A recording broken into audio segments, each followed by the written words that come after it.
Hey, Scott Strode here, Post Play Media LLC, BlueChips Global. We are here today with special guest, head coach Brady Folk. But first, let me remind you our sponsor, Bracket Sports. Bracket Sports hosts 13 events in 4 different states: Ohio, West Virginia, and Kentucky, for the first 12 in the national championships in lovely Gatlinburg, Tennessee, for the national championships. Again, they are a grassroots tournament company that hosts non-live events for any and all AAU and travel teams. Coach Brady Folk, head coach, Potomac State Junior College, the only JUCO in West Virginia. Welcome in, sir. Thank you. Thank you for having me. Glad to be a part. Yep, we've been trying to connect on this for quite a while. You're one of the people at the top of the list when I kind of first started doing the podcast with the guests. So I think you're one of the more interesting programs to the folks, especially in West Virginia and Definitely. right outside of West Virginia, of course, too. And in terms of there's a lot of mystery that surrounds junior college basketball, and a lot of True. misconceptions, and a lot of um, things like that. Like I told Jagger a couple hours ago, that I feel like a lot of people, not just kids but parents as well, feel like junior college, for some reason, you're going to go play JV for a year before you go to a regular university, and it's just it couldn't be further Yeah, from the truth. not the case at all. But we'll get into covering that, and kind of some of those misconceptions and things. But first, Coach, tell us a little bit about your background, your beginnings as a young fella that led into your basketball career. Yeah, so I was originally, my family's originally from this area, more of the Maryland area. I grew up in Frostburg, Maryland. My dad was actually in the Air Force, and I was born in North Dakota. So I was there till I was about 3, 4 years old, moved back this way, and I've been here ever since. So So, basketball wise, always been my favorite sport, not the sport I was better at growing up. Baseball was definitely the sport that I was better at. I was going to college for baseball, all that stuff. So basketball was just always the passion. I stopped growing after seventh grade, it seemed like. So basketball just wasn't in the trick anymore. So yeah. we definitely I played travel ball and all that stuff growing up, and with all my friends from this area. And then I actually started my first job coaching was sixth grade middle school girls. Don't recommend that to anybody. It was rough. It was rough, but no, I enjoyed every moment of it. And all those girls are actually seniors now. If not, they were seniors last year. I can't remember, but a bunch of them have gone on to play Division II basketball as well. So no matter what level I coached you at, I'm always the type of guy that's going to help you with your future, no matter what. I want to see you do great things. I'm not a coach that just offers you and then you're coach for 2 years. I'm the type of guy that I want to be invited to your wedding 5 years down the road or Right. whatever it is. I like to build relationships with my guys, and I think that's the most important thing, honestly. And where I got that from was Kansas State when they made their tournament run. About I don't know, that was like 4 or 5 years ago, but they were such a tight knit group. Everybody loved each other, and I really think that brings the most success to programs. Now, don't get me Yes. wrong, recruiting is the number one thing. You have to be able to recruit, but I think if you have that tight knit group that everyone loves to be around each other and doesn't care who's scoring that night, those are the type of teams that come out on top most of the time. Yeah, that's a great point. Um, I talked to I don't know if it was on air or not, but when I was talking to Coach Green there the other day, we kind of talked along the same lines, and I told him, I said, all these guys in the top 20, say, of even 25, everybody's got a big budget. Everybody's got, in the Division I level, everybody's got a But huge budget. Everybody can go out and get, all those guys in the top 15, 20. They can get, might as well say, they can get whoever they want. exactly. But it's putting those right pieces together is where where it gets sticky. And who does the best job of that is who's going to come out, because that's the only way you're going to get that family atmosphere and that togetherness and that cohesiveness, so that chemistry that you're talking about, where guys really want to play for each other, and you have more of that family atmosphere. That's the guys that can make that happen, and we saw that in football with Indiana, and that he had as big a budget as anybody, Yep. but he figured out, he had the right pieces of the puzzle, and he didn't always get the top guy for every single position, but he got the right guy, Exactly. and Yeah, I think that, there's such thing as having too much talent. I mean, yeah, I've learned that here for sure. Especially this year, we started the season with 21 players on our roster, um, and we had too much talent. We really did, and it was hard to get guys in positions to where they can prove themselves. So that was definitely that was a wake up call for me as well. Next year, we'll definitely be shortening up our roster. Usually it is about an 18-man roster, but last year we had a few walk-ons that walked in the gym, and I'm not a guy that's going to turn my head to a good basketball player. yeah, So yeah, um, for sure, we allowed them on the team, and then at the end of the year we only had 14 guys. So that's the yeah, story of JUCO right there. Is you're never going to have at the end of the year what you started with. It's just never going to happen. yeah, and that's one of the things I wanted you to hit on was, that's the typical. I mean, that's not untypical for a JUCO program Yep. to kind of have that happen for one reason or another. Yep. Um, so yeah, good stuff. So, um, that being said, and you said you had a couple walk-ons. What is it if there's a couple guys, um, when you're looking for those types of guys, are you just looking for, is it just, hey, I'd love to have the best guy available, or is it really a guy that you're looking for that you could elevate, that has maybe a high ceiling athletically, that you could just elevate into a really good, really, I mean, I'm almost asking that for the program in general, because that's kind of the niche, of JUCO is who can lift these guys, you know what I mean? Kind of Exactly. Yeah. push these guys up a level, Definitely. if I'm, if we're being honest, I mean, that's kind of the real deal here. Yeah.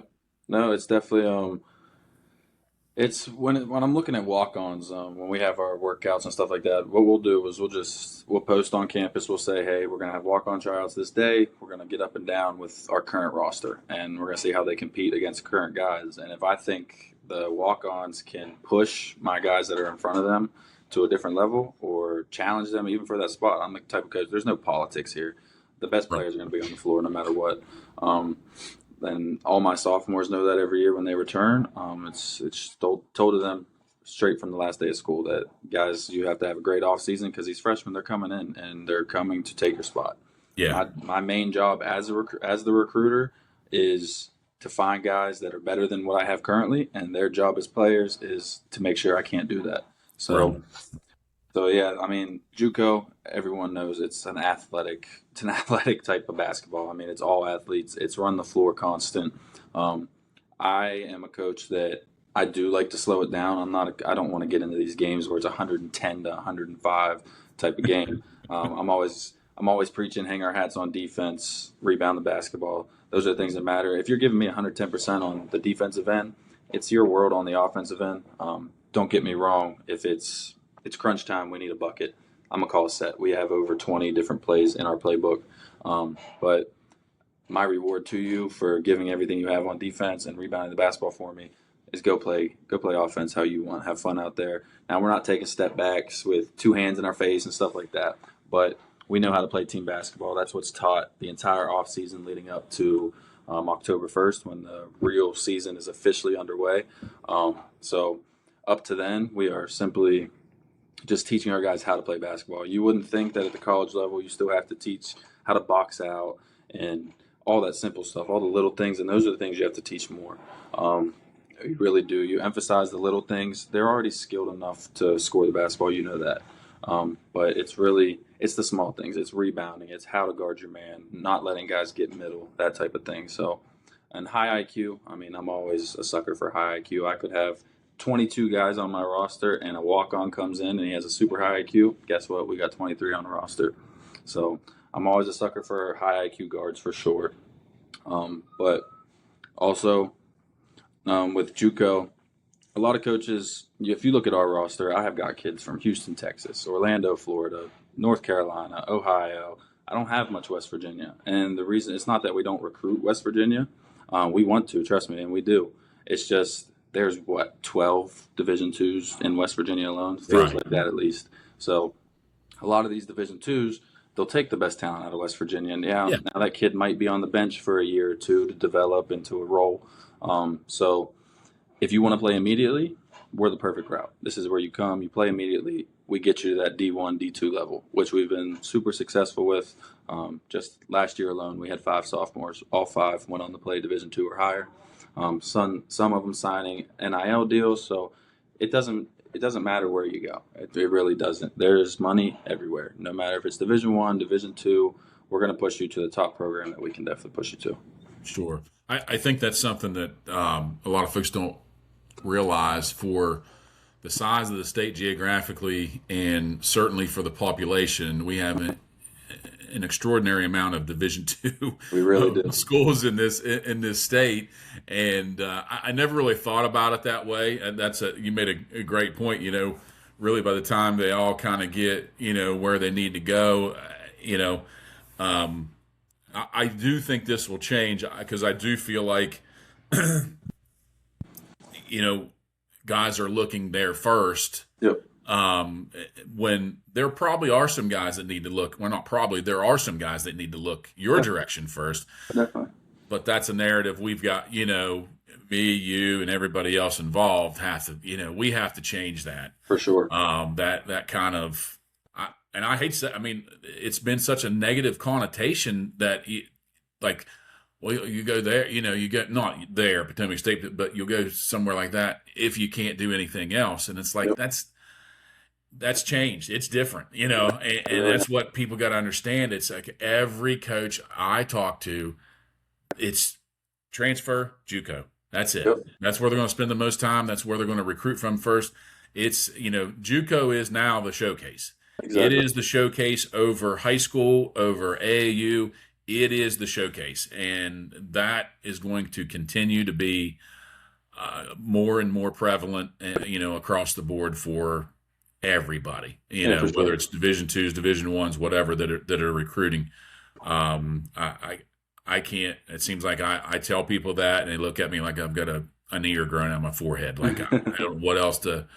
I don't know what else to tell them. So Yeah. and you and I have shared a couple stories of where kids from West Virginia have had your interest, and they just kind of sloughed it off like, I've got something better. Well, Definitely. you don't have Exactly. something better, because you don't understand where this is, where the status of this really is. So, Yeah, I mean, I can understand why JUCO gets a bad name sometimes. I mean, there is some programs. A lot of programs don't recruit like we do. A lot of programs don't care like we do.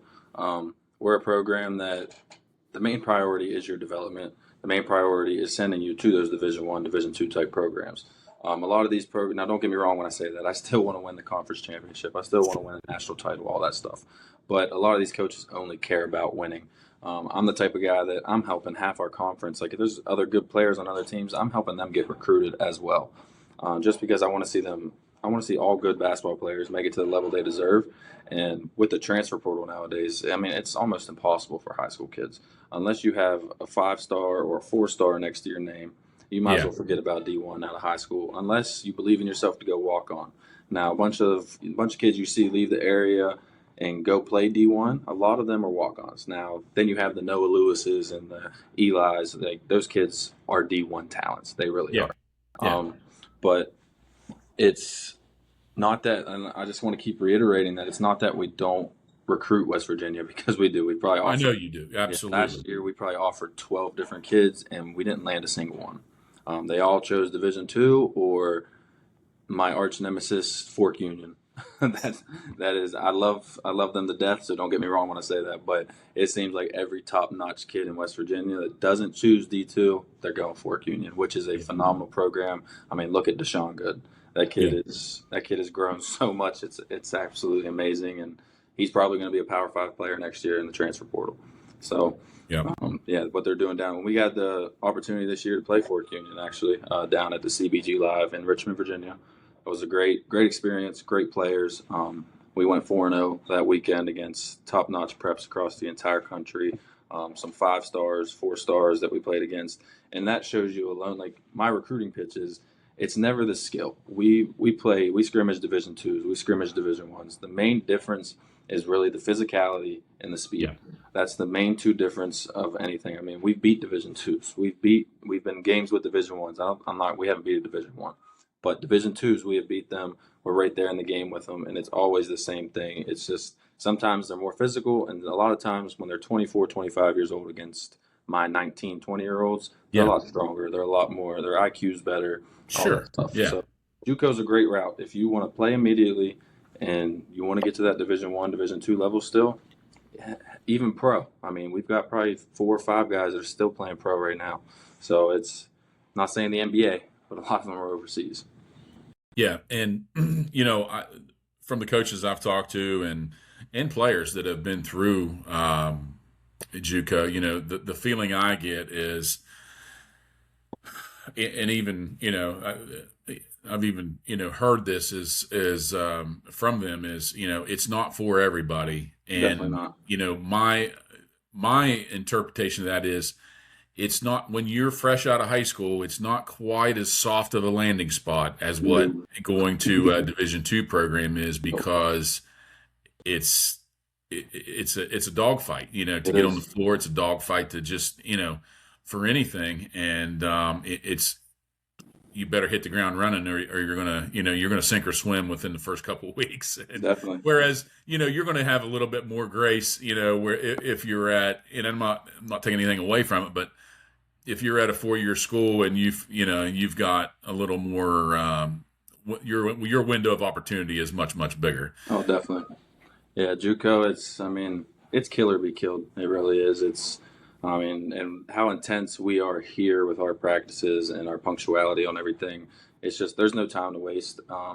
And we have a much smaller coaching staff at JUCO than you guys Right. do at the 4-year schools and stuff like that. So, like this year alone, it was just me and my assistant, Jaden Foltz, Right. and he's done an absolutely amazing job. Just from everything from workouts, getting into the gym to develop the guys outside of practice, 6 a.m. lifts, all that type of stuff. So just a huge shout out to him. It is tough for JUCO because when you're a Division one coach or you're a Division two coach, you have a certain job. You may be a defensive coordinator, offensive coordinator. You may be just the recruiting coordinator. You might just do the laundry. I don't know. But here, I have to do all that. I'm Yeah. driving 16 man passenger vans. I'm doing the laundry. I'm setting up practice plans. I'm doing the film. I'm doing the scouting report. I'm doing the recruiting. So, and I wouldn't trade any of that for the world. I love JUCO with a passion. I've turned down multiple Division two jobs and a Division one job earlier this about 2 months ago as a recruiter. So I love Potomac State. I love the JUCO grind. Don't get me wrong. I still want to make it Division one, Division two. But for me to uproot my life and move away, it's going to have to be really worth it for me. Yeah. Yeah, for sure. Especially if you're married and kids, and Definitely. it's got to be almost the perfect situation for Yep. sure. But um, yeah, that's interesting stuff for sure. Yeah, let's talk about, I mean, your love for Potomac State, and let's talk about your, when you stepped foot on campus there for the first time as an assistant coach, Yep. correct? Yep. And So started as an assistant. just talk about a little bit about that experience when you first got there, and of course you had some familiarity with it to begin with, I'm Yeah, assuming, definitely. but talk about that, from start to the present. Yeah, so my first experience on Potomac State was one of my best friends growing up. Kid I played basketball with my entire life. His name's Ryan Streets. He was named new head coach here. He grew up in Kaiser, West Virginia. Phenomenal coach, a great X and O guy. Really knows the game of basketball more than anyone I know. Really, I mean, he's a super smart guy when it comes, especially to offense, and he laid the foundation here for me for sure. He definitely helped get it back to where it needed to be because in the Yeah. past, Potomac State was they were a powerhouse before COVID, before the COVID years and all that. Top five for like 5 years running. So great program. Multiple national championship appearances. But when I first got here, I was just a volunteer assistant, and I worked up the ladder. I self-taught myself how to recruit, and it just kept getting better from there. Our first year was rough. We went 5-23 our first season here, and part of that is the recruiting. We got hired about a week before the actual school year started, so we didn't get to recruit. Whatever was here was here, and luckily we had a few guys that were pretty good. We had a kid that led the country in scoring. He averaged 30 points, 9 rebounds, 8 assists a game. But we had that group that not everybody liked each other. Constant bickering, constant fighting, bad locker room, just all that stuff.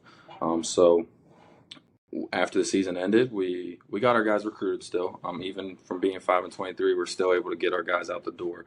But the guys that were returning, it was simple as we're cleaning house. This is just not style that we want, and it's nothing against those kids. They were all great kids, and I still have relationships with some of those kids today. But we cleaned house. We brought in all freshmen, 15 freshmen, and that year we went 18-16. Those are the kids that mean the most to me. Nothing against the kids I have now or anything like that, but they're just the kids that really started it all here for us. Yeah. They started our culture. They set the standard, all that stuff. And what year was that, Coach? That would have been 2022. Okay. Yep. Yeah, 2022, and we had a kid come in from Hedgesville, point guard, Cam Wilkes, and he completely blew everyone away. I mean, kid had no offers out of high school, came to Potomac State, and it was like we honestly had him buried in the depth chart. We did, and he came in and he just took over everything. And those are the type of kids that you need to lead your team. I'm always a guy that says a team is only as good as their point guard, and that's just how it is. There's three people on the court that can't have bad days, and it's the point guard, it's your best player, and it's the coach. Those are the guys that can't have bad days. And he really took that advice, and he never had a bad day. And now he's just transferred to Frostburg State for next year. We're looking for a great season for him as well. But all those players that came in on that freshman class, they're all still playing basketball today. So that means a lot to me. Like I said, that's the most important thing to me is getting these kids to where they belong. Because like I said, it's not the skill. It's simply the transfer portal has killed a lot of high school kids. Yeah, for sure. And I think it's, and when I tell people, it's like there's programs still recruit high school kids. It's just not as many. They just don't need as many. So I mean, everybody's recruiting a couple. And that seems to be kind of everybody's looking for like two. Exactly. Especially if they have a lot of returners, then they're not looking to bring in transfers. If they have returners, they're not looking to bring in JUCO guys even. Right. They're looking to bring in that high school kid that can learn from those returners, and then eventually go up the ladder, and then it's just a repeat cycle. Yeah, for sure. So 2022, and that kind of, and I think that's when you and I probably first talked. I think that's when our paths first crossed. Yep, and I remember that because that was my oldest son was a senior that year, and so I was very familiar. That's kind of when I started all this stuff, and so I knew who Cam Wilkes was. I knew, and I thought that was just really interesting. I remember, you explained it like we just come in here and just start, just got all this stuff started back up, and and how everything was kind of starting to turn, and it was very encouraging because I knew, that the state needed that program to be very, very good, and because we need as many options as good options as possible, in this state because of a couple of reasons. It is one, we already hit on. There's so many D2 schools, that are everybody's pulling a couple guys a year. Whether it's developmental guys or scholarship guys, every one of them's pulling a couple guys a year from the in state, and so as many options as you can have available for in-state guys, the better. Of course, they've got to want to go there in the first place, but I think just this is kind of, it seems like it's kind of the perfect storm of, your rise in success, and you know people starting to realize the importance and the significance of junior college basketball, Yeah, definitely. to get where they need to go. So I kind of feel like, they're going to kind of meet, and people, it's going to kind of be the perfect, and I'm never wrong when I predict stuff. So I'm telling you right now, this is big. But no, I do think it's kind of I can kind of see the perfect storm there, where, we might get to a time where some of the premier players in West Virginia may, look to you first, Yeah. rather than other places. So Yeah, it's all uh, on. I like to say it's all on how much you believe in yourself. We have kids every year that come in as freshmen that have turned down multiple Division II offers just to yeah, be. Some, I mean, I've had guys that have turned down low major Division I offers because they believe that they're a mid major to high major type player. Um, right, and you'll see it with our roster next year. I mean, I have two guys coming in from Ohio that are absolutely mid major talents. But some of them have different paths they have to go down. yeah, And some kids, sometimes when you see the top notch kid in JUCO, it's multiple things could have happened. I mean, you never really know. They could come from a small school, small area, and a lot of D1 coaches, a lot of D2 coaches that I talk to, they don't like to recruit 2A, 1A type teams. That's just right, too small. The competition is just not there. Now, yeah, if you're playing for a West Virginia Gold type team or Midwest Pumas or something like that, and then you also play 2A, it's a little different. Like Eli, he plays for a 2A school, but also he's on one of the top AAU programs in the entire country. yeah, So, and it's just they like to recruit those type of guys in the bigger classes, and I understand because they're playing against the bigger guys, the people that say they're 18 and look like they're 25. But no, and then also I see a lot of JUCOs we have the WVU name attached to us, so we have a big advantage in my opinion just with that.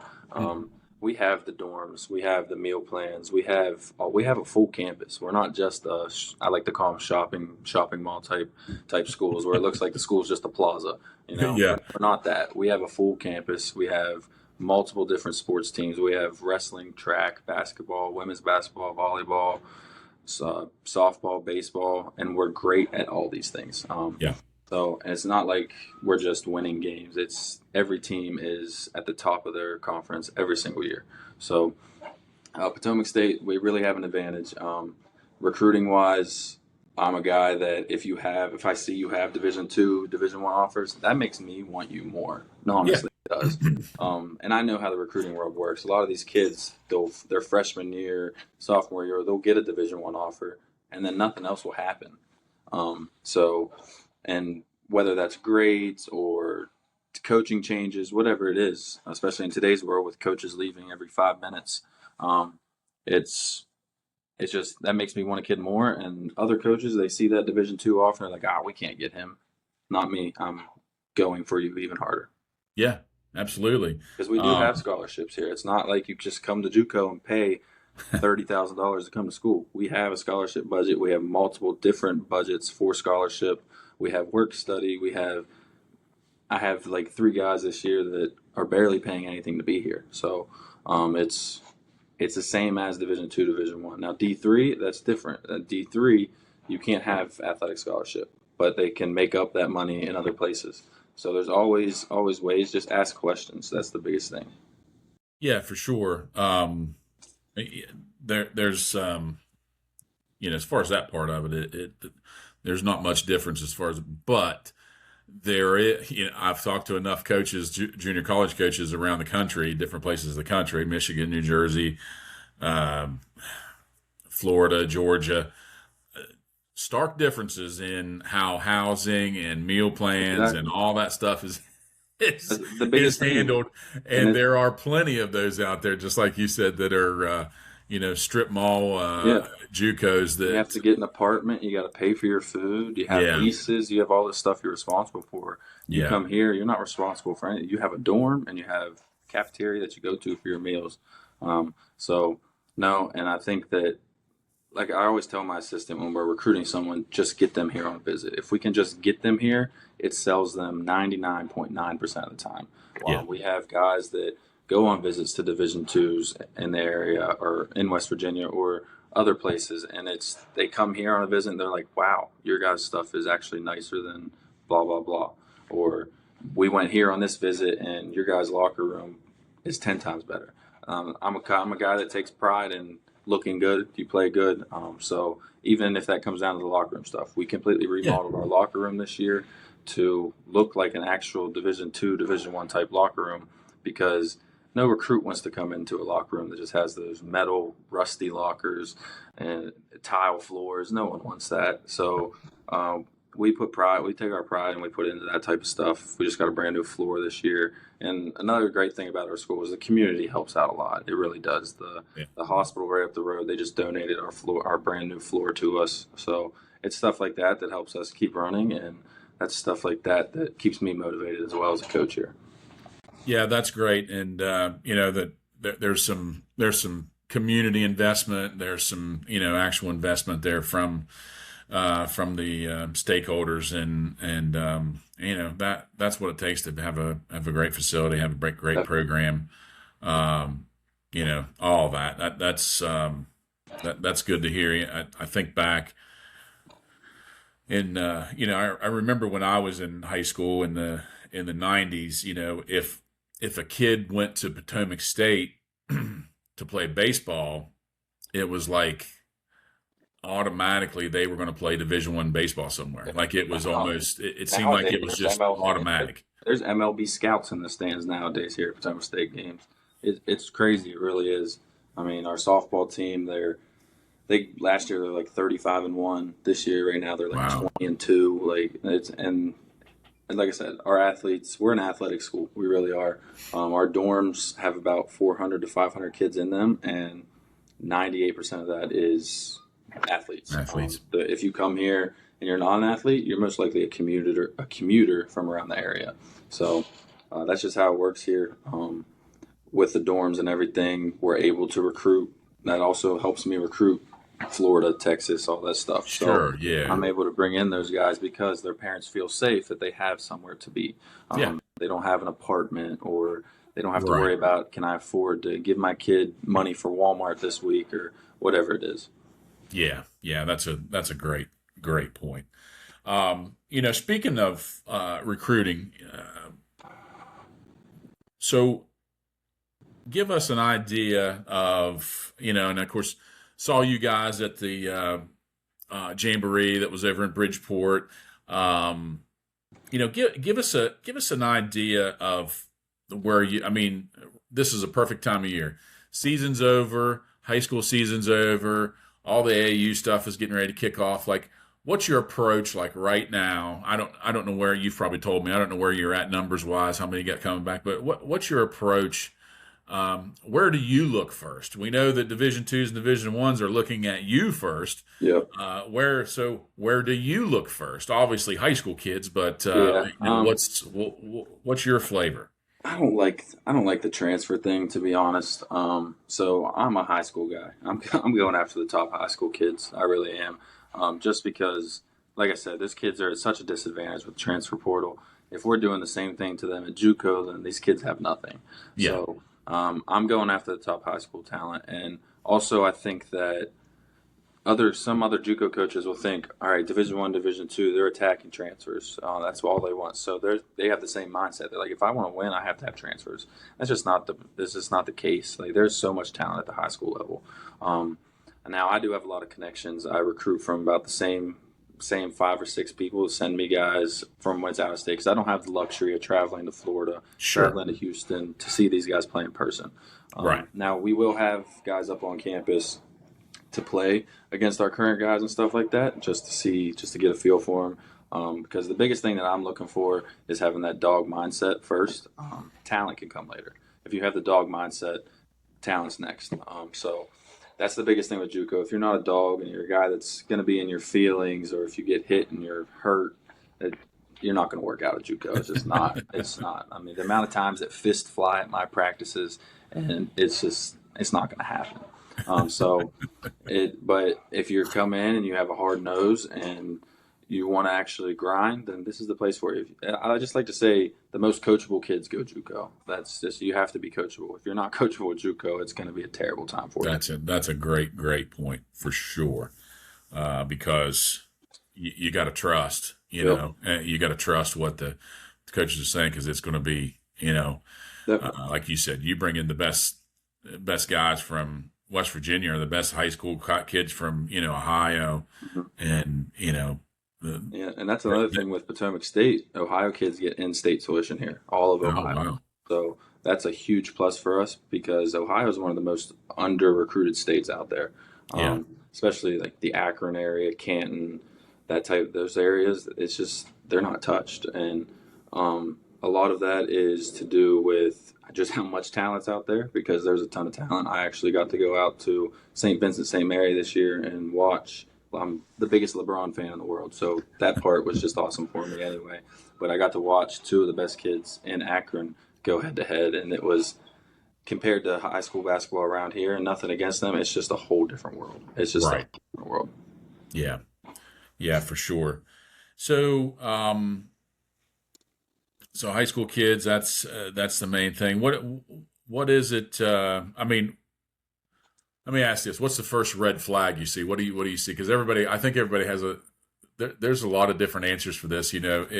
You see a kid, whether it's on film or in person, and you're like, ah, I eh, got I yeah, got some funny ones, and I got some ones that I go hard. So number one, if you bank in a three on your highlight tape, I'm not recruiting you. I don't care how good you are.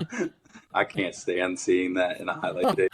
I love that. If you're putting in a banked in three, it's telling me you didn't make many. So that's a big one for me. And then the wingspan thing in your bio, I can't stand that either. Now, if you're a 7 footer and you want to show your wingspan, go ahead. That's great. But if you're a 6 foot guard and you're showing me your 6'2" wingspan, I could care less. So those things are my funny ones, little pet peeves. Yeah, But red flags for me is body language. It's always going to be body language. Just because I can see that through film. How do you react when you miss a shot? How do you react when your teammate misses you when you're wide open in a corner, or that type of stuff? So I'm big on that. How do you talk to your coach when your coach talks to you? Are your eyes locked on him? That type of stuff. In huddles, are you going to the end of the bench and just getting water while your coach is talking to everybody else? Like there's been multiple times that I've gone to see even West Virginia kids. Like I'll go see them in person and yep, a timeout's called, they're losing, adversity's hit, and he's down. The player I'm there to see is down at the water drinking yeah, while coach is addressing everybody else on the team. And that's just not going to fly here. A lot of guys, a lot not of gonna coaches, fly anywhere. yeah, and some JUCO coaches can push that to the side, but not me. I know that what we've built here, kids actually want to be here, so I can find somebody else, especially guards. Like they got to be on their best behavior at all times. Bigs, they can get away with more.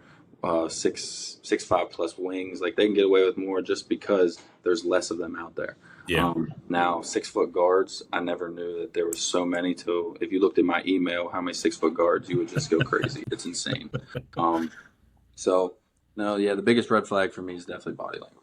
okay, and I think that's such a great thing, and it's as I've kind of worked myself into this space, and having my own kids play for the last how many ever years, that's a big deal with me. Is I always want them to to be engaged with the coach and be Exactly. show good body language, be a good teammate, always all that stuff. And so naturally, after talking to a lot of you guys, it's one of those things that I always look at. Whether I'm watching a game that my son's school is playing, or just at state tournament, I'm watching games there, whatever the case may be. Um, I catch myself watching that probably Yep. more than what I should, Oh, yeah. and but it is because I hate to see kids. I just hate to see kids that are disengaged, and it's just one of those things. Like it doesn't take talent; it's just effort. It's just a mindset. It's just attitude that you that it takes to do that, Yep. and nobody's going to take it if you're just a butthead about everything. Nobody's going to take you serious, and Exactly. nobody's going to want you in their campus. And and like you, um,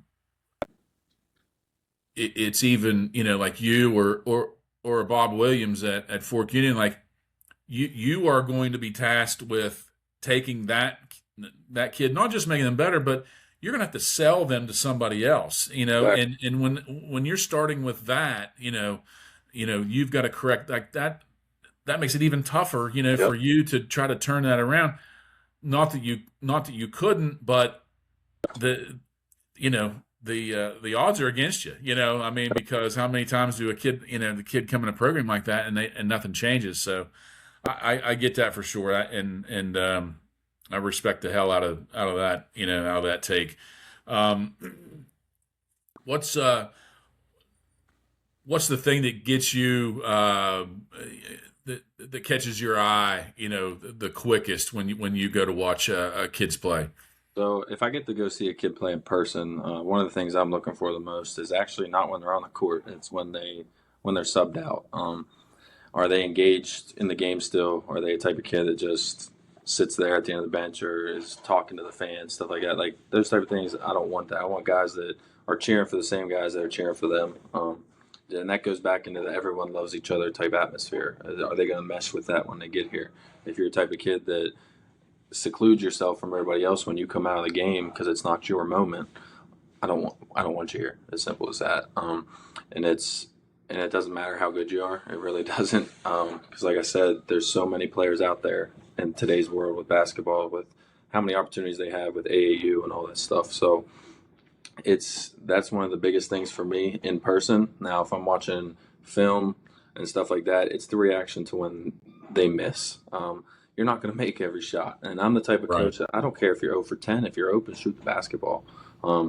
So it's it's that type of stuff because I need if the next shot is a bigger shot, I need you to hit that shot. There's no reason to sit there and dwell on a missed shot. I can't stand that stuff. Now, if it's you turn the ball over multiple times in a row, all right, then we I understand and we can have a discussion. But if it's just missed shots, I can't stand that type of stuff. So that's what Yeah. I'm looking for when I'm watching film. And then when I'm in person, it's more of how are they acting with their teammates, their coaches, stuff like that. Because if I'm there to see you in person, I've most likely already seen you on film multiple times. Yeah. Yeah. I heard heard a great story from, and it was actually on the Hoop Heads podcast that when Chris Richardson was on there, and he talked about, I think it's the Gabbard. I don't remember the first name, John Gabbard or whichever Gabbard it was that they went to watch him play, or maybe they went to watch somebody else. I can't remember exactly how the story, but they knew he was one of the better players. And I don't remember if they were recruiting him or not. But anyway, they went to watch him and or watch the team play, and he was a really good high school player, and he was on the struggle bus from the word go, from as soon as it tipped. Terrible shooting night, and then he gets in foul trouble. So they're there to watch him. He spends more time on the bench than he does on the floor, and he alluded to the fact, well, he's like, I took advantage of that to just watch him Exactly. while he's on the bench and take that. And he said after he left there, he said it was such a positive experience. He's like, I don't even know. He said, I really got no read at all on how he was on the floor, in person. But he's like, when we left there, we're like, we got to have that kid, Yep. because he was like having a third or fourth or fifth coach on the bench. And he said he's coaching younger guys that are coming off the floor. He's, on his feet every time there's a made shot.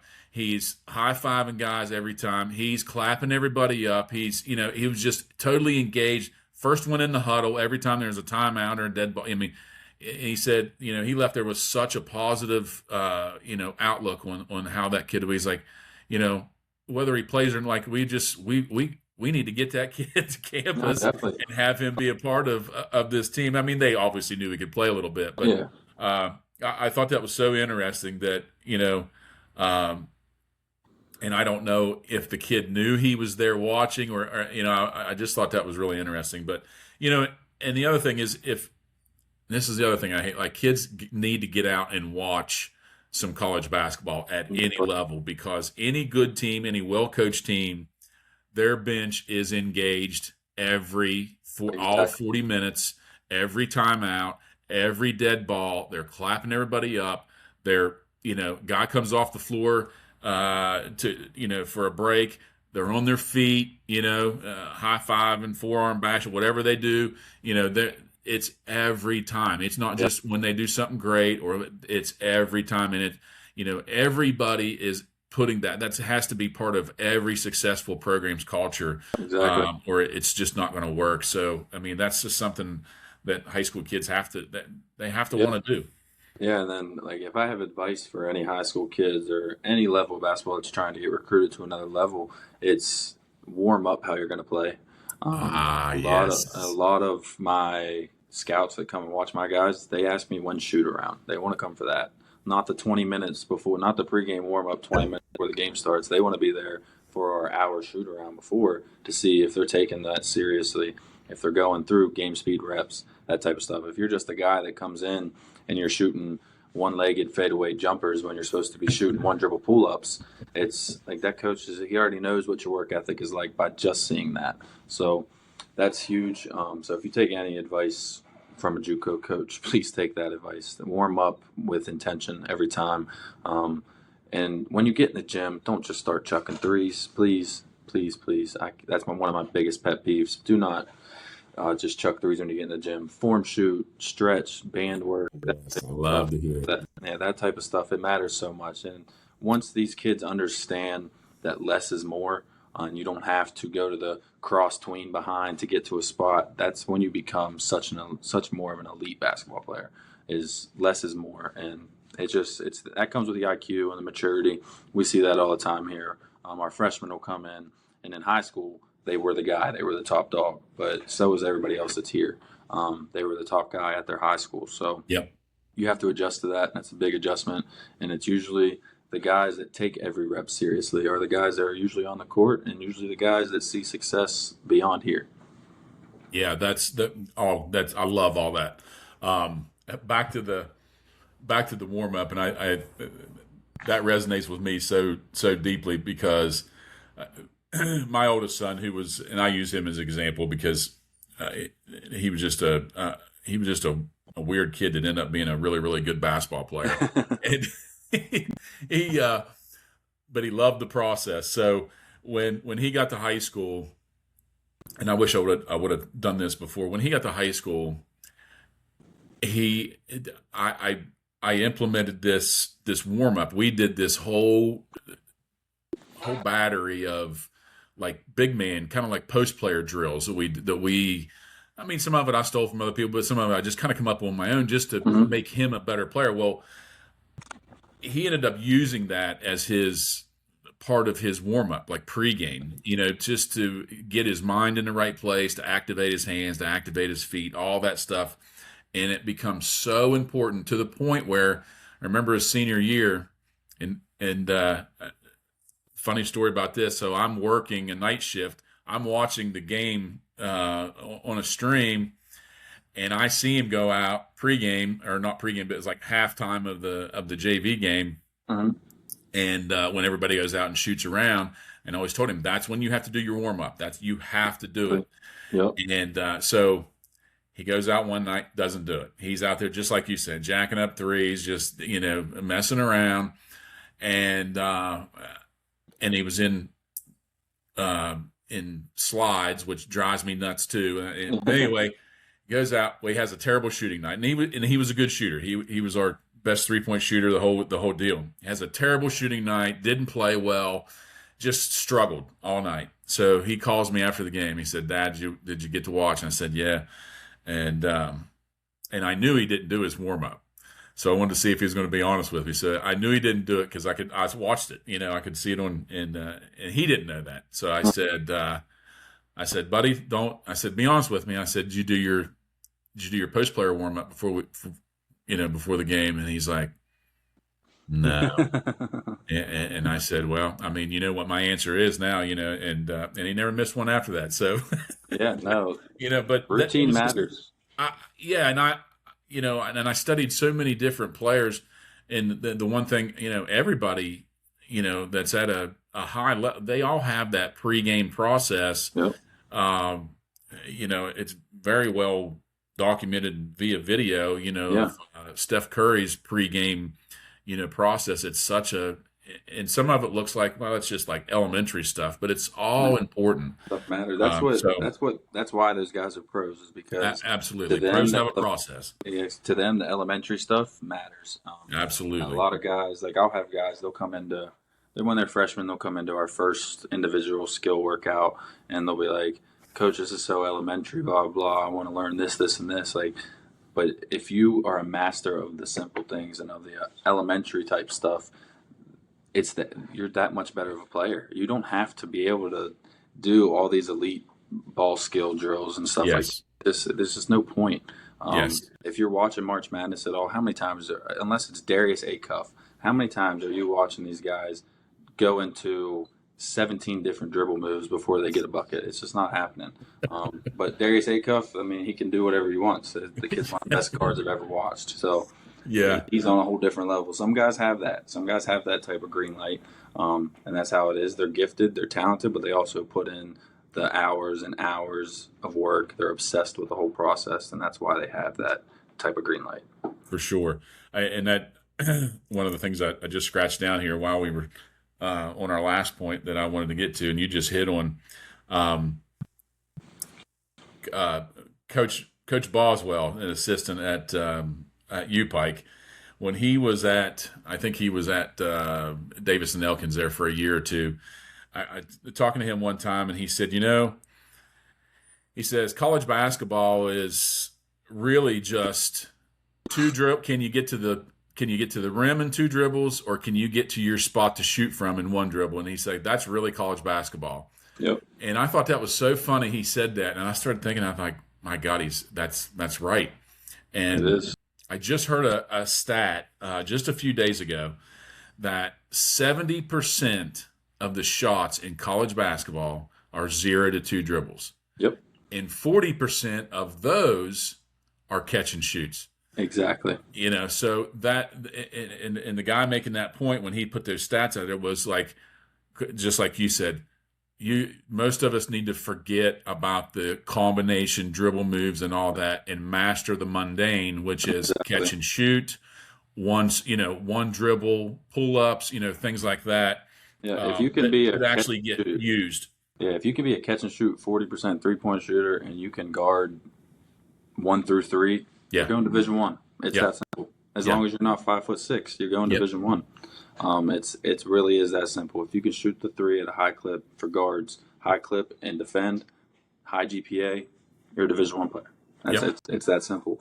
Now bigs and the wings, it's a little different, but you also have much more room to have mistakes in your game at that level. I've known multiple 7-footers that have played one game of JUCO but end up going D1 the following year just because they're 7 foot tall. So Right. it's a little different in that category. But guards, if you can shoot the three at 40% and you can defend, just go to class and you're going to be a Division One basketball player. Right. I've always told kids, with bigs, and my son was the same way. Like I go back and look at Alonzo Mourning was one of my favorite players growing up, and I'm really dating myself there. And I told everybody, and I think this was even through his NBA career. He only had one move, Yep. but he could do it from both sides with either hand with Yep. equal efficiency. So you couldn't really, you couldn't shade him or favor one side or force him one. You had to play him even up no matter what, Yep. and that's what made him so dangerous. He could do it quick. He could do it. You know what I mean? So And the kids don't know who it's Al Jefferson is, but Al Jefferson's the king of one dribble moves. Like, he will kill you. He will score 25, 30 a night off one dribble. It's insane. And yeah, like, if you watch the Kevin Durant's and stuff like that, it's just simple. It's 1 to 2 dribbles and they're getting to their spots. it That's really all. is. It really is. What Yeah, it it's. I would love Kevin Durant's a perfect example. I've always been a big fan. I wonder how many of his shots a night, what percentage of his shots a night are Exactly. 0 to 2 dribbles. And I I guarantee bet it's probably 90%. Yep, I agree. Um, final thing, and this is maybe this kind of ties into what we've been talking about. And this is something I talk to. I'm going to talk to everybody about, especially coaches. Is what do you think? What do you think the future of basketball? And I'll tell you why I talk about this. Is one of the things is I've kind of had this idea that basketball is kind of changing, and I'm not saying it's for the good or for the worse or whatever, but we have obviously, and you obviously watch, a fair amount of NBA, but so we've got this international flavor, this international influence that's really starting to overtake the NBA, and I Yeah. don't think it's a bad thing. I mean, No. those guys can play. Doesn't matter what continent, doesn't matter what country they're from. Like they can play. If they can make it there, they can play. Yep. But I do worry a little bit about the NBA kind of being, American players being kind of pushed out, just like they Yep. have in baseball, which I'm sure you're familiar with. Like Definitely. the kids from the Dominican Republic and Puerto Rico and wherever they've taken over baseball, and I'm no discrimination or criticism there. It's just they're the best players. Yeah. No, for sure. Um, And those and kids. I don't know why, but there's a big part of me, Coach, that feels like the same thing's going to happen with basketball, and I think you'll agree. I do agree. We look down through the teams that just the teams that are in the field of 64 this year, and even some pretty high caliber teams that are maybe even still left. There's a lot of international kids on these rosters, and they've kind of one by one kind of crept in, and crept in to where, if they've got 15 kids on the roster, that five of them are, and most Yep. of them are playing a lot. Yeah. What do you think? I mean, what do you think's going on there? I mean, are they just that much better? But what do you think? I think that overseas, I have a few connections overseas, and it's just those kids are focused on one thing. A lot of kids in the U.S. coming up, like I mean, I played baseball, basketball, football in high school. A lot of in Europe, that's not an option. It is Right. you pick one sport, and you're going to do that from the age of 8 until you're ready to go to college. Yeah. And also they have the world circuit over there. Like those guys are playing professional basketball at 16 years old. Yeah. I'll get 5 or 6 emails a week saying, "Hey, this kid played for Germany's U18 team for the last 3 years, or since he was a freshman in high school, or whatever it is." So I think it's more of that. Also, I don't believe half the time the age that some of these kids from Europe say they are. I'd like to Do you see think the somebody actual. lie about their age to play basketball? I don't know. It's some of these guys that say they're freshmen in college and look older than me. I'm 28, so. But no, I really think that it's just how much they focus on it over there. And you can tell with the international players, they're focused on pace and control. They're not Yeah. they're not killing you with. Great point. Luka's an exception. Luka is step back king, but other type people, it's just pace and control. They're in the weight room since they're freshmen in high school. That's another big thing is that our strength and conditioning in the U.S., at least around here, it's not good at all. Kids, if they play football, yeah, they're in the weight room. But if you play any other sport, the coaches don't prioritize lifting at all. I think it's that way I Yeah. won't say everywhere, but a lot of places around. Definitely. I've Yeah. noticed. You'll get these kids with an elite level of talent. They'll come in but they're sticks and Yeah. they don't have the work ethic in the weight room, and that ruins a lot of kids. I mean, I see it all the time here that we'll have a kid that he dunks it every time he touches the basketball. He can score 20 a game. He can grab you 12 boards, but he's 120 pounds soaking wet. Yep. So it's like now some kids can get away with that, like Kevin Durant. I mean, he's not 120 pounds, and I promise you, he's in the weight room, but Yeah. he's also a 7-foot guy that can dribble the basketball and shoot the basketball. Yeah, So and talented enough to be one of the top 20 players ever. exactly. Do you think, and this kind of ties to what I'm saying there with the international, because I made this statement to somebody. I said, you know what's going to happen? There's going to be, everybody for a while was trying to play everything's, 5 out and spread this and spread that.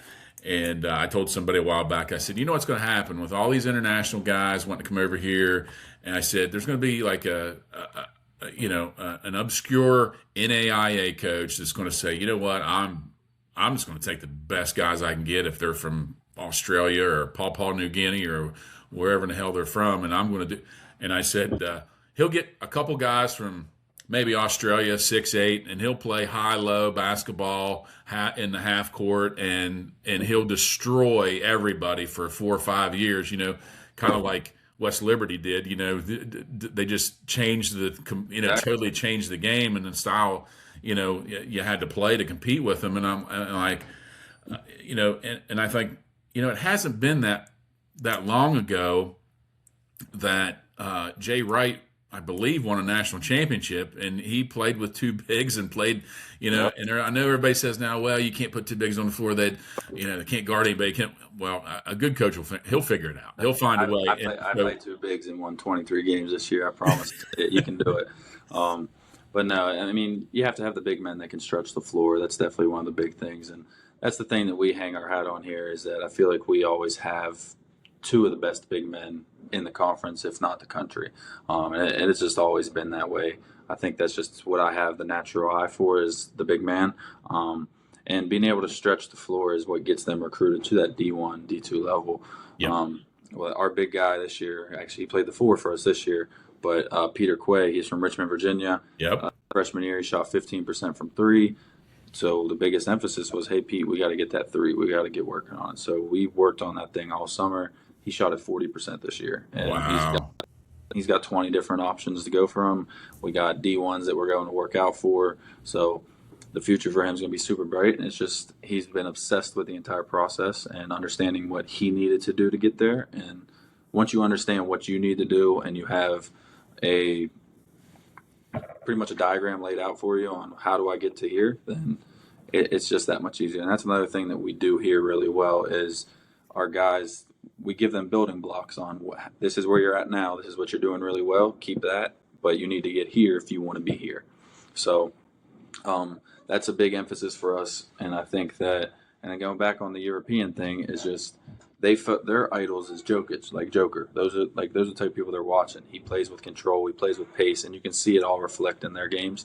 The American idols are Anthony Edwards, LeBron James, Michael Jordan, Allen Iverson, and they play a whole different type of basketball. Mm-hmm. So, which is the scorer's mentality. That's what they all have. And now LeBron, obviously, he's just a jack of all trades, but the rest of the American type players, it's score the basketball. And I think that's the difference between American ball and European. It's just European's much more team basketball. And from a coach's eye, that's what coaches want. They want team basketball. Right. I know I talked to Chaz Briggs, former JUCO player and played at WVU for 2 years.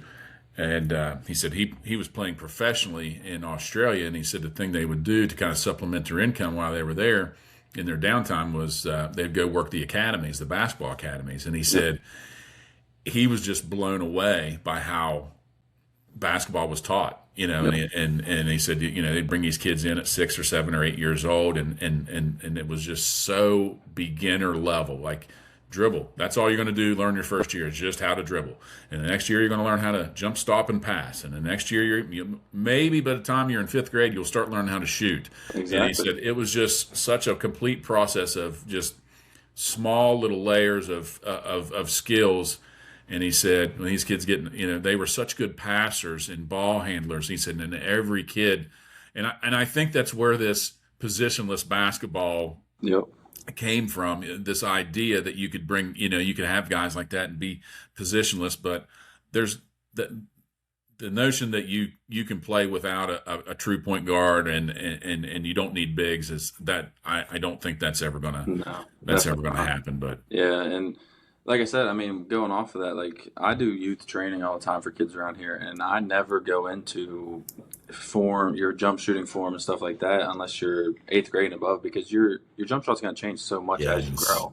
If you're 5'6" as, I don't know, a 6th grader, and we're only working on ball handling and passing, and you hit a growth spurt to where you're 6'6", 6'8", and you already know how to ball handle and pass, like now we teach you how to shoot the basketball. The world is in your hands. Yeah. For sure, for sure. And one of the things I have really admired is, and I think the proof is out there. One of the things I've really admired about you, because it's kind of transcended from your time, your whole time there, not just recent since your head coach, is the development piece. Because some of the kids, Cam Wilkes, perfect example. Like there, you've had a few of those guys, and who's the other guy I'm trying to think of? But there's been a few of them. Anyway, the the development of like me knowing where they were at, when they finished high school, and then when they leave, when they've Yeah, left there, definitely. yeah, it's astounding. I mean, it's kind of unbelievable, that kids could develop that much in 2 years. Again, I think that speaks to you I and appreciate that. your the level of your basketball knowledge and IQ and whatever we want to call it, Yeah, no, yeah, it's acumen definitely. or Yeah, as um, much credit as you can give us as coaches, it's as much credit to them as well as players. They have to be willing to want to come in on their own free time. I mean, they're still, at the end of the day, they're still college kids. They still yeah, want to go do this, that, and the other. We're part of West Virginia, so they get free tickets to go to the football games. They get free tickets to go to basketball games, and some of them want to do that stuff. right, But if you can sit here and prioritize yourself for 2 years at this place, and I promise you that the sky's the limit. You're going to go D2 at worst, and at best, you're going to go Power Five D1. yeah, So it's all on how much you want it, and if you put in the work, it's going to pay off. The biggest thing with JUCO is just if you just go to class. That's the biggest thing. Just go, because now I can't force you to go. We're in college. You're a grown man. You can make your own decisions. I can't force you to go, but I can take you off the court for not going. So yeah, that's the biggest thing. And when you have those guys, like I call them what ifs. Um, some of your top notch talent, they're here because of their grades, and that's the only reason they're in JUCO. So, and it's a big learning curve for them because now it's yeah, you were the best player, and you probably still are, but now if you have below 2.0 GPA, you cannot play. right, It's not no kid left behind anymore or anything like that. It's the real deal now. yeah, yeah, for sure. That's good stuff, Coach. I think this has been an incredible conversation and Definitely. even better than what I'd hoped for. So Yeah. Thank you uh, very. we'll wrap it up there, and I'll cut you loose. We've been a little over an hour. You might have some things to do. I don't know. You're I'm probably not going up that to busy, are Davis and you? Elkin. I'm about to head up to Davis and Elkins and see a kid play, and then three of my guys are on a visit up there, so we're gonna go watch them play as well. Awesome, awesome. That's great to hear. But appreciate you being here, Cool. and maybe come back in the fall, and we'll do another. Oh, and before we forget, showcase, Yes, yeah. So, showcase. Let's talk about that. I yeah, meant to talk about that when we were in the middle of the recruiting stuff, definitely. but I let's forgot talk about about that for a I second. forgot about it myself. So, April 25th, we always do every year. We do an unsigned senior event. We're looking to take usually out of that 1 to 2 guys from that, and it's usually like I said earlier, I'm not a coach that cares about politics. You could be a starter by day one, and it's just how it is. So, but also we're inviting other schools to it. So as of right now, we have 9 other schools that will be in attendance. 4 Division IIs, 3 other JUCOs, and one NAIA and a few D3s. So even if it's not with us, it's $40. You come and we just play pickup the whole time. You'll be split into teams. We'll sub every so often, and you'll just play pickup pretty much the whole time, and you'll be evaluated by coaches. Last year we had 15 coaches in attendance, so we're hoping to have about 20 this year. And then after that one, we'll do a upcoming senior, junior, just to like the class of 2030, and then Right. we'll have that. We call it the Catamount Combine. We'll have you up here for that. We do all the fun stuff like it's draft day type stuff. We'll have you jump Yeah. vertical, weight room, that type of stuff, sit and reach, and then at the end we'll play. And also have tons of coaches in all the time for that as well. So they're great things to be a part of. We try to make them as cheap as we possibly can. Yeah. So it is. We do use these as fundraisers for our program as well. So it's a great thing for us. We do youth camps through the summer as well, so we're very active through the summer, and we love to see new faces up here all the time. We actually, my only West Virginia recruit this year, commit, is he came to the Catamount Combine last year. I remember. Jalen Dusenberry, Yep. and the kid just flourished. I mean, everybody except for Jaron Westfall from Upshur. That kid was phenomenal too. Yeah. That kid's story is amazing. But Jalen, he came in here and he beat everybody in every category except for maybe one or two, and we just kept our eye on him all year, and he did the same thing during the season. So Yep. he'll be a part of the team next year, and we're looking forward to that. Yeah, he's. People sent me some clips of his vertical and different things that when he was there, and so that stuff that and I love to see that because it matters that that adds validity to when you do those events, and in the age of money grabs, like that proves you're Yeah. there to pull kids from those events, and Yep. that's And great. So the one thing for me is just take advantage of these things, because I'll have schools, local schools, reach out to me all the time, like, "Hey, why aren't you recruiting this kid, or why aren't you coming to any games and stuff like that?" But we do provide the opportunities to see these kids, yeah, and it's crazy. I'll have guys come to these unsigned senior events from North Carolina, Texas, hmm all over the place, but I'll never have anyone from Frankfurt, Kaiser, Hampshire, like those schools. They don't sign up or show up. So what yeah, am I supposed? Because I mean, when you're in season, I'm in season as well. So it's hard for me to get to some of your games. Now, if I could have a day off, I can get to your games and I'll come see you play. Like Jeremy Phillips from Frankfurt had a great relationship with that kid. yeah, He got a Division II offer, and yeah, he's going to go the Division II route, which I think is great for him. yes. So, but please take advantage of these opportunities. I shouldn't have more kids from Texas than I do from West Virginia at my showcases and at my unsigned events. I agree, and of course, we've pushed it hard. As many people as we could DM and drop Definitely. those flyers in for you, because I know what you're up against. Just Yep. exactly what you said. There shouldn't be more kids from out of state than there is in state, but Exactly. there probably will be. Yep. So, but it's a huge opportunity for a lot of guys to go over there and not just be, catch your interest, but a lot of other schools there too. Definitely. So that's it's pretty big. And I appreciate you guys doing that as well. Yeah. Half the MEC will be here at least. So even if you're a West Virginia kid and you don't want to play JUCO, you still want to play D2 ball. It's a perfect opportunity for you to come out, sit in front of Concord's coaches, Wheeling, Yeah. all of them. I mean, literally, I think everyone's coming except for like Fairmont State. I haven't talked to them. I hmm haven't talked to a few others, but there will be a good attendance, and we hope Yeah. to see people there for sure.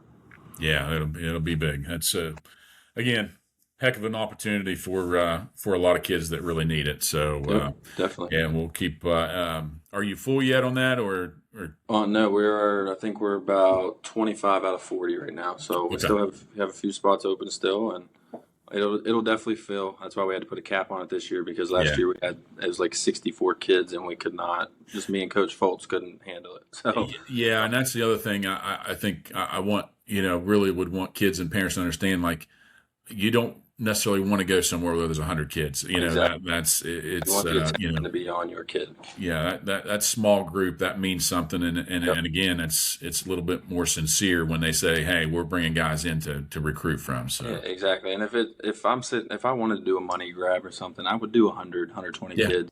yeah, And I could grab $4,000 to $5,000, but it's not what I'm in it for.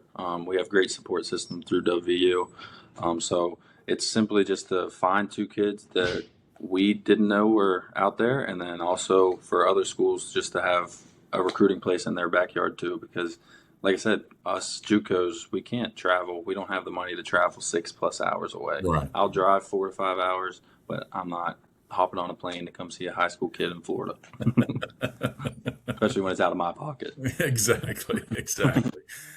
All right, Coach. Well, let's wrap it up and let you finish your day. And but it's been great. I appreciate your time on this. I really do, and look forward to having you back on the next round. Definitely. I appreciate you. Thanks, buddy.